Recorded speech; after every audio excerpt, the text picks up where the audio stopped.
কলকাতা মারামারি হলো, মিটিং করলো, যুদ্ধ বাবুর সাথে যুদ্ধ করলো, যুদ্ধ পায়খানা দলে দলে গেল। মারধর দিল কারা? মারধর করলো যুদ্ধ বাবুর লোকেরা, লেডিস পুলিশ সব। নদিয়ার মুখ্যবধির মেয়ের ধর্ষণের প্রতিবাদে সারা রাজ্য উত্তাল করেছিলেন নেত্রী মমতা বন্দ্যোপাধ্যায়। তবে মেয়ের বিচার না পাওয়া মা ফেলানী বসাক চাইছেন সমস্ত মেয়েদের সুরক্ষা অপরাজিতা বিলের মাধ্যমে। সেদিনের মুখ্যমন্ত্রী আন্দোলনের সঙ্গে নদিয়ার ফেলানী বসাক ও তার পরিবার চাইছে পাস হোক অপরাজিতা বিল। নিজের মেয়ের বিচার না পাওয়ার পর বর্তমানে দেশের মেয়েদের সুরক্ষার কথা ভেবে চলেছে মমতা ব্যানার্জি। সেদিনের আন্দোলনের অন্যতম মুখ নদিয়ার ফেলানী বসাক। সালটা 1993, আজ থেকে প্রায় 32 বছর আগের ঘটনা। নদিয়ার শান্তিপুরের বেলঘড়িয়া 1 নম্বর পঞ্চায়েতের কালীপুর এলাকার বাসিন্দা ফেলানী বসাক আজও তার মেয়ের ধর্ষকদের বিরুদ্ধে শাস্তির আশায় বসে আছেন। প্রত্যেক বছর নিয়ম করে 21শে জুলাইয়ের শহীদ দিবসের আমন্ত্রণ পত্র যায় ঠিকই তার বাড়িতে, কিন্তু তার দাবি আজও পূরণ হয়নি, মেলেনি ন্যায় বিচার। অভিযুক্তদের বিরুদ্ধে বিচার পেতে বর্তমানে নদিয়া জেলা পরিষদ সদস্য রিক্তা কুণ্ডুর সঙ্গে যোগাযোগ করেন তিনি। যুদ্ধকালীন তৎপরতায় সমস্ত কিছু হয়, কিন্তু আর কাজ হয়নি। প্রাণ গিয়েছিল সেদিনের আন্দোলনে 13 জন কংগ্রেস কর্মীর। এর পরবর্তী সময় কংগ্রেস থেকে বেরিয়ে মমতা বন্দ্যোপাধ্যায় নতুন দল তৃণমূল কংগ্রেস গঠন করেছে। মমতার সেদিনের দাবিগুলোর মধ্যে আগামী দিনে বেশ কিছু বাস্তবায়িত হয়েছে, কিন্তু মূল দাবিগুলোর অন্যতম ফেলানী বসাকের মেয়ে ধর্ষণকারীদের প্রকৃত শাস্তি আজও মেলেনি। তার মেয়ের উপর অত্যাচারের সুরাহা হয়নি। চেষ্টা করেছিলেন অনেকবার মুখ্যমন্ত্রীর সঙ্গে দেখা করার, কিন্তু গোটা বিষয়টা তার বলা হয়নি। তাই আজও তিনি চান অপরাজিতা বিল, নারী নির্যাতন থেকে মুক্তি পাক সমাজ। সব লেডিস পুলিশ হায় হায় মারলে, আমার মেয়ারে মারলো, আমারে মারলো। রামকৃষ্ণ রামকৃষ্ণ মমতা গেল, রামকৃষ্ণ আমার মমতারে দিয়ে আমার মেয়ারে দেয় রাজ করেছিল, ক্যাম্পে বইটা ছিল। মমতা ব্যানার্জি মার খেয়েছিল? হ্যাঁ, মমতা ব্যানার্জি বহু মার খেয়েছি আমার মেয়ের নিয়ে। কি হয়েছিল আপনার মেয়ের? গর্ভবতী ছিল। আচ্ছা, মেয়ের বাচ্চা আছে, মেয়ের নাম হলো স্নেহা। আচ্ছা, স্নেহা হয়েছে। আপনারা কেন গেছিলেন সেদিনকে ওই মুখ্যমন্ত্রীর সাথে দেখা করতে আন্দোলনে? মনে রিক্তা এখন নিয়ে গেছিল। হ্যাঁ, কেন গেছিলেন কলকাতাতে? কলকাতা গেছিলাম তো কেস নিয়ে। আচ্ছা, বিচার পাইতে গেছিল। হ্যাঁ, তারপর প্রচুর মারলো পুলিশ? প্রচুর মারলো পুলিশ। আপনিও মার খেয়েছিলেন? আমিও মার খেয়েছি। আপনাকে কোথায় মেরেছিল? আমার মা যায়, পিঠে, হাতে, সব জায়গায় মারছি। মুখ্যমন্ত্রী কি বললেন তখন? এখন মমতা ব্যানার্জি কি বলেছিলেন তখন? মমতা ব্যানার্জি কি বলবো, মমতা ব্যানার্জি বললো যে মাছটা ভালো করছা, মারলি ভালোই করলি, হ্যাঁ তোদের আগে আর বিচার আমি করবো, তোদের না আমি বিচার করবো। তার মানে সেদিনকার আন্দোলনে আপনিও ছিলেন? কজন ছিলেন আপনারা এখানকার? অনেকদিন ছিলাম। অনেক কৃষ্ণনগর উজ্জ্বল বিশ্বাস আছে মন্ত্রী, এখন তার নাই। আচ্ছা, মন্ত্রী আছে হ্যাঁ, উজ্জ্বল বিশ্বাসের বাড়ি বাসায় এনে থুয়ে গেল মমতা, রিক্তাকুণ্ড নিয়ে থইল। বহু টেহা দিছিল, রিক্তাকুণ্ড আমাকে দেয়নি, সবটা রিক্তাকুণ্ড খাইছে। আচ্ছা, এই যে ঘর বাড়ি আপনারা তো আন্দোলন করেছিলেন, কিচ্ছু সব এখানে কিছু দেয় না, কেউ দেয়নি না, দেয় না। কি অবস্থায় থাকি, কালকে একজন ছিল, পরশুদিন একজন ছিল, ছবি কেটে নিয়ে গেল, ঘর দিব হেনে। তাহলে 21-এর আন্দোলনে আপনারাও সামিল থেকে আজকে আপনারা পুরোপুরি সরকারি পরিষেবা থেকে ব্যাহত? রেশন পান? রেশন পান, হ্যাঁ। বার্ধক্য ভাতা পান? হ্যাঁ পান। হ্যাঁ। কি নেই? ঘর নেই? ঘর নাই, বাচ্চা আছে আমার। এই যে মুখ্যমন্ত্রী এত লড়াই করছে, আপনাদেরকে নিয়ে লড়াই করেছিল, আজকে আবার কালকে 21শে জুলাই, কি বলবেন মুখ্যমন্ত্রীকে? মুখ্যমন্ত্রী আমি কি বলবো, আর কিছু বলার আমার কিছু নাই এই জায়গায়। আমি এখন কখন তো গঙ্গায় চলে যাবো, আমার মেয়ে মরে গেছে গা বাবা, আমার আর কোনো বিষয়। মেয়ে মারা গেছিল, মেয়ের সাথে কি হয়েছিল? মেয়ের সাথে তো সৌভাগ্য সরকার নিয়ে করছিল, রেপ করছিল। কে? সৌভাগ্য। তারা বিচার? সৌভাগ্য মরে গেছে তো। তাদের সাজা হয়নি? সাজা হয়েছিল, সাজা হয়নি, ওইটাছিলাম সাজা হয়নি, তাহলে তাদের বিচার হয়নি। কি নাম আপনার? ফেলানী বসাক। মুখ্যমন্ত্রী চেনে? মুখ্যমন্ত্রী এখন ফেলানী বসাক আছে ইয়ের কাছে, পিটারের পিটার কোর্ট, হ্যাঁ শান্তিপুর, ওর কাছে জিজ্ঞাসা করে সব। বিচারে দেখা করে না, আগে দেখা করে না, একবারে হে কাপড় দিয়ে গেছে। কি নাম আপনার? ফেলানী বসাক আমার। এই জায়গার নাম? একটু ফুলিয়াপাড়া। পৃথিবীর 3 ভাগ জল 1 ভাগ স্থল, তাই পানীয় জলের অভাব নেই। কিন্তু বিশুদ্ধ পানীয় জল একটাই, বৃষ্টি অ্যাকোয়া। প্রতি ফোঁটায় আনে তৃপ্তি, মেটায় তেষ্টা। বৃষ্টি অ্যাকোয়া, বিশুদ্ধ পানীয় জল। দিদি, নারী সুরক্ষা নিয়ে মুখ্যমন্ত্রীর অপরাজিতা বিল চাইছে ফেলানী বসাকের পরিবার, এবং এই নারী সুরক্ষা বিল অর্থাৎ অপরাজিতা বিল তো আপনারাও চাইছেন, কিন্তু কেন্দ্রীয় সরকারের এখনো পর্যন্ত তারা কোনো রকম পদক্ষেপ না নেওয়াতে সেটা একেবারে দেশ জুড়ে চালু হচ্ছে না। কি বলবেন? আমার বক্তব্য, মমতা ব্যানার্জি যেটা করেছেন সেটা মমতা ব্যানার্জি বাস্তব অভিজ্ঞতা থেকে করেছেন। মমতা ব্যানার্জি 34 বছর সিপিএম ছিল। সিপিএম মানে ধানতলা থেকে বানতলা, গড়বেতা, বিভিন্ন জায়গায় আপনারা জানেন নারীর উপরে অত্যাচার হয়েছে, সন্ন্যাসীদের উপর অত্যাচার হয়েছে। এবং আমার বক্তব্য হচ্ছে মমতা বন্দ্যোপাধ্যায় সেদিন থেকে, আজকে নয়, সেদিন থেকে নারীকে সুরক্ষিত রাখবার জন্য তিনি লড়াই করে আসছেন। আজকে তিনি মুখ্যমন্ত্রী আছেন, মুখ্যমন্ত্রী হবার পর থেকেও তিনি এই লড়াই চালিয়ে গেছেন।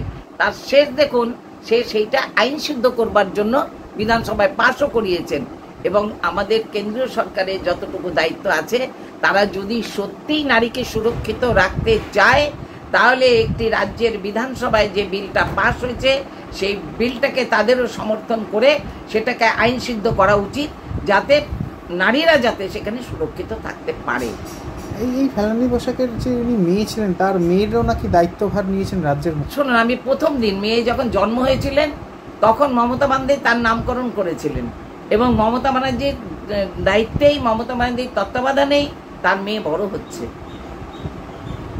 আর একটা কথা বলি যে মমতা ব্যানার্জি তো, আমি একটা মানে মনের কথা বলছি, এটা মমতা ব্যানার্জি একটা মুখ্যমন্ত্রী হিসাবে নয়, একবার মানে আমি বাস্তব কথা বলছি, যেটা তাকে ভালো করে যদি বোঝার চেষ্টা করে কেউ এটা বুঝতে পারবে। উনি একদম মানবিক মুখ, একটা একদম মানবিক মুখ, যার হৃদয়টা একদম মানুষের জন্য কাঁদে। কোনো রাজনৈতিক বিভাজন, রাজনৈতিকভাবে তার কোনো পদক্ষেপ এবং মানুষকে পাশে দাঁড়ানোর ক্ষেত্রে রাজনৈতিক মানসিকতা, উনি কিন্তু এসব কিছু করেন না। উনি যথেষ্ট, মানে আমি মনে করি সারা ভারতবর্ষের মধ্যে সেরা মুখ্যমন্ত্রী মমতা বন্দ্যোপাধ্যায়। কেন্দ্রীয় সেটা স্বীকার করুক বা না করুক, কারণ আমরা হাতরাসকেও দেখেছি, উন্নয়নকে দেখেছি, বাংলাও দেখছি। কারণ আমরা দেখেছি যে অন্য অন্য রাজ্যের চাইতে, আপনারা কি বলবো, আপনারা আমাদের বাংলা তো অনেক ভালো আছে। আপনারা তো সাংবাদিকতা করেন, আপনারা তো সব জায়গার খবর জানেন। বাংলা মনে হয় কি খারাপ আছে? বাংলা সবচাইতে ভালো আছে। বাংলার নারীরা এখনো সুরক্ষিত আছে, এখনই গ্রামগঞ্জের মেয়েরা এখনো রাস্তাঘাটে বেরোতে পারে। মেয়েদের জন্য তো লক্ষ্মীর ভান্ডারও চালু, মহিলাদের জন্য লক্ষ্মীর ভান্ডারও, মহিলাদের জন্য, মহিলাদের সেটা তাদের অর্থনৈতিক দিককে আরো মজবুত করার জন্য মমতা বন্দ্যোপাধ্যায় শুধু মহিলাদের লক্ষ্মীর ভান্ডার নয়, আপনারা জানেন যে সমস্ত ক্লাস্টার করে, যে সমস্ত মেয়েরা আমাদের ক্লাস্টারের মাধ্যম দিয়ে কাজ করছেন, তাদের জন্য বিভিন্ন প্রকল্প করেছেন মমতা বন্দ্যোপাধ্যায়। সবলা থেকে আরম্ভ করে বিভিন্ন প্রকল্প করে তাদের অর্থনৈতিক দিকটাকে আরো তুলে দিয়েছে। আজ সেই মেয়েরা কি না করছে বলুন তো। কালকে 21-এর সভা, অর্থাৎ আপনাদের যে শহীদ তর্পণ, কি মনে করছেন কালকে কি বার্তা পাবেন দলের নেত্রীর কাছ থেকে? দেখুন, কি আমরা নিশ্চয়ই আমরা প্রতি বছরই মমতা বন্দ্যোপাধ্যায়ের কাছ থেকে একটি বার্তা পাই। আমরা আগামী 2026 আমাদের বিধানসভা নির্বাচন, সেই নির্বাচনের জন্য সারা বাংলার যারা, আমরা শুধু তৃণমূল কংগ্রেসের বহু মানুষ আছেন মমতা ব্যানার্জির শুভাকাঙ্ক্ষী, তারাও সেদিন পায়ে পায়ে চলে যান কলকাতায়। আমরা আগামী 26-এর একটি নির্দেশ তার কাছ থেকে পাবো। সেই নির্দেশ অনুযায়ী, তারই নির্দেশ অনুযায়ী অভিষেক বন্দ্যোপাধ্যায় থাকবেন, মমতা বন্দ্যোপাধ্যায় থাকবেন। তাদের নির্দেশকে আমাদের তৃণমূল কংগ্রেসের, আমরা যারা শান্তিপুর থেকে যাব বা আমরা নদিয়া রানাঘাট সাংগঠনিক জেলা থেকে যাব, আমরা সকলে মিলে আমরা সেটাকে নিয়ে এসে 26 পর্যন্ত আমাদের লড়াই আমরা থাকবো। আপনাদের পাশাপাশি বিজেপির পক্ষ থেকে কালকে উত্তরকন্যা অভিযানের ডাক দেওয়া হয়েছে, শুভেন্দু অধিকারী বারবার সেই বিষয়ে কথা বলছেন। দেখুন, আমি একটা কথা বলি, বিজেপির কাজ একটাই, আমি বলতে বাধ্য হচ্ছি, পশ্চিমবাংলার বুকে কি কি করেছে সেটা করতে বলুন। মমতা ব্যানার্জি যা করবে তার পাল্টা একটা করতে হবে। শুধু মমতা ব্যানার্জি সকাল থেকে বলতে হবে মমতা ব্যানার্জির নামে, আর কিছু হলে বলতে হবে চলো কালীঘাট আর চলো নবান্ন। তাছাড়া মমতা কি করছে তারা, আমি কারো নাম বলতে চাই না। আরেকটা প্রশ্ন রাখবো, এই রিসেন্টলি বিজেপির পক্ষ থেকে নতুন সভাপতি অর্থাৎ রাজ্য সভাপতি ঘোষণা করা হয়েছে, তার আনুষ্ঠানিকভাবে তাকে বরণ করা হয়েছে, সেখানেও কালীঘাটের ছবি। কোনো দিক কি মনে হচ্ছে বারবার করে কালীঘাটকেই মানে? আমি একটা কথা বলি, দেখুন কাকে মানুষ টার্গেট করে বলুন তো, যাকে ভয় পায়। আপনি দুর্বল হলে আপনাকে কেউ টার্গেট করবে না, আপনি আপনার মতন রাস্তা দিয়ে যাবেন, কিন্তু দেখবেন যে মানে শক্তিশালী, যাকে ভয় পায় তাকে টান। মমতা ব্যানার্জি ওদের কাছে শুধু রাজ্যের নয়, ওদের কেন্দ্রীয় নেতাদের কাছে একটা ভীতি। মমতা ব্যানার্জি সর্বভারতীয় রাজনীতিতে অংশগ্রহণকারী, সর্বভারতীয় রাজনীতিতে মমতা ব্যানার্জি একটা ইমেজ আছে। মমতা ব্যানার্জি শুধু বাংলার নেত্রী না, মমতা ব্যানার্জি এখানকার মুখ্যমন্ত্রী হতে পারে, কিন্তু সারা ভারতবর্ষের বুকে মমতা ব্যানার্জি একটা নাম, একটা রাজনৈতিক নেতৃত্ব, এটা আপনারা কেউ অস্বীকার করতে পারবেন না, ওরাও অস্বীকার করতে পারবে না। কিন্তু ওরা যেটা করছে সেটা, আপনি সভাপতির কথা শোনেন, আমি না অনেক দিন ধরে রাজনীতি করি, আমি ওদের সভাপতি প্রথম কে ছিল বলুন তো? এদের বিজেপি সভাপতি ওই যে কি ঘোষ হয়েছিল, না না দিলীপ ঘোষ ছিল, রাহুল ছিল, আপনার ওই হাবড়ার ওই যে অসীম ঘোষ ছিল আপনার। এখন আবার আমাদের যিনি হয়েছেন সভাপতি শ্রমিক বাবু হয়েছেন, সুকান্ত বাবু ছিলেন। তা আমি সবাইকেই বলি যে বাংলায় নতুন তো বিজেপি আসেনি, বিজেপি বহুদিন থেকে নেতৃত্ব আছে। রাহুল সিনহা তো দীর্ঘদিন সভাপতি ছিলেন, দীর্ঘদিন, আমার রাজনৈতিক জীবনে দেখেছি দীর্ঘদিন পাল্টে, তারপরে অন্তত বরঞ্চ বলতে পারেন তাড়াতাড়ি পাল্টেছে। তাদের বিজেপি হয়ে রাজ্যের জন্য তারা রাজ্যে কি করতে পেরেছে, আমার বক্তব্য সেইখানে। আরেকটা শেষ প্রশ্ন রাখবো, এতদিন যাবৎ দেখা গেছে যে বিজেপি মানেই জয় শ্রীরাম স্লোগান, কিন্তু রিসেন্টলি প্রধানমন্ত্রী আসলেন দুর্গাপুরে, সেখানে বিজেপির যে আমন্ত্রণপত্র সেখানে জয় মা দুর্গা, জয় মা কালী। কোনো দিক থেকে কি মনে হচ্ছে রাম থেকে সরে এসে এবার অর্থাৎ এই হিন্দু ভোট বা এই বাড়ির মহিলাদেরকে এই রাম নাম থেকে সরে এসে তাদেরকে উদ্বুদ্ধ করার কোনো চেষ্টা হতে পারে? দুর্গা একটা শক্তি, সেই শক্তিটা মমতা বন্দ্যোপাধ্যায়ের মধ্যে আছে, তাই দুর্গা দেখে ওরা ভয় পায়। তা এখন ভাবছে দুর্গা বললে যদি আমরা উদ্ধার হতে পারি বাংলার বুকে, তাই দুর্গার নাম তারা নিচ্ছে, কালীর নাম নিচ্ছে। দেখুন আমি বলি, প্রথম কথা হচ্ছে আমার তীব্র প্রতিবাদ, আমি একটা হিন্দু, কারণ কোন আমাদের নদিয়ার সবথেকে বড় English medium school JRS public school প্রায় 35 বিঘা জমির ওপর গড়ে উঠেছে বিশাল ক্যাম্পাস। নার্সারি থেকে শুরু করে উচ্চ মাধ্যমিক, ITI college, law college, BEd college, ভর্তি চলছে। JRS public. আপনি কোথায় ইনভেস্ট করবেন, কেন করবেন, বুঝতে পারছেন না তো? সঠিক গাইডলাইন পেতে আজই আসুন নদিয়ার চাকদাতে নিবেদিতা প্রাইভেট লিমিটেডে। Nivedita private limited, marketing and distribution service. Balcony বা সিঁড়ির রেলিং, মডিউলার কিচেন বা ড্রয়িং রুম, এক কথায় আপনার স্বপ্নের বাড়িকে করে তুলুন আরো সুন্দর। Chakdah ply centre, gorgeous look বা কোয়ালিটি সবে 3 নম্বর 1 Chakdah ply centre. Chakdah ply centre, KBM, Chakdah, Nadia. হোমওয়ার্কটা করেছো? হ্যাঁ স্যার। এ বাবা, ভুল করেছো কেন? চোখে কেমন ঝাপসা দেখছি, লিখতে আর পড়তে খুব সমস্যা হচ্ছে। চাকদার মডার্ন অপটিক্স থেকে ভালো চোখের ডাক্তার দেখিয়ে নাও। প্রতিদিন প্রকৃত চোখের ডাক্তার ও দৃষ্টি বিশেষজ্ঞ মডার্ন অপটিক্স, চাকদহে। স্যামসাং, জিও, রিয়েলমি,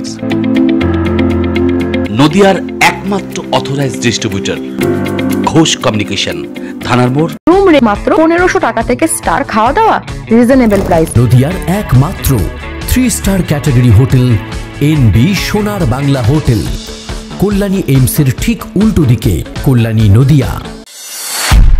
নদিয়া জেলার সবথেকে বড় বিল্ডার্স চাকদার মা মনসা বিল্ডার্স, রড ও সিমেন্টের পাইকারি ও খুচরো বিক্রেতা। মা মনসা বিল্ডার্স, পদ্মবিলা, চাকদা, নদিয়া। রড কেনাকাটায় থাকছে ডিসকাউন্ট অফার। মা মনসা বিল্ডার্স।